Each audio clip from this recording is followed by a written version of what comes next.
एकादशी के दिन अन्न में पाप का निवास बताया जाता है।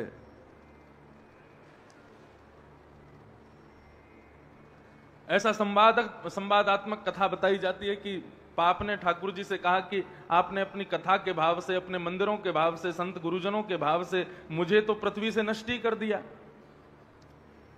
मैं क्या करूं? आपने मेरे लिए कोई स्थान ही नहीं छोड़ा। लोग पाप करते ही नहीं है, कथा सुनते हैं, दर्शन करते हैं, तीर्थ यात्रा करते हैं, सत्संग करते हैं, तो इससे इनसे पाप होता ही नहीं है। तो फिर मुझे बनाया ही क्यों आपने? मैं तो कुछ कर ही नहीं पाता हूं। ऐसा कोई मुझे स्थान प्रदान करो जहां पर सावधान ना रहने वाले लोगों को मैं लग जाया करूं। तब भगवान ने एकादशी के दिन अन्न में उसका वास हो, ये उसको प्रदान किया। जाओ अन्न में तुम निवास करना एकादशी के दिन। उस दिन जो अन्न सेवन करे उसको तुम लग जाना। कहने का अभिप्राय यह है कि अन्न खाने से पाप लगता है, ये नहीं है। हमने कोई पाप किया लेकिन हमारे तीर्थ यात्रा करने से, भजन के प्रताप से वो पाप हमको नहीं लगा।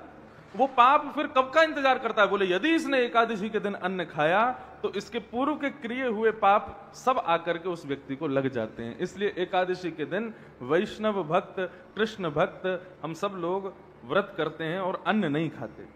छोटे बालक हैं घर में, बड़े बूढ़े लोग हैं और अस्वस्थ है कोई, तो उसको यदि रोटी सब्जी खिला दी जाए ठाकुर जी का दर्शन करा करके तो कोई बात नहीं है, लेकिन चावल तो फिर भी नहीं खाने चाहिए। अस्वस्थों को, बुजुर्गों को और बालकों को भी चावल का तो निषेध करना चाहिए एकादशी पर, क्योंकि चावल पूर्ण अन्न माना जाता है।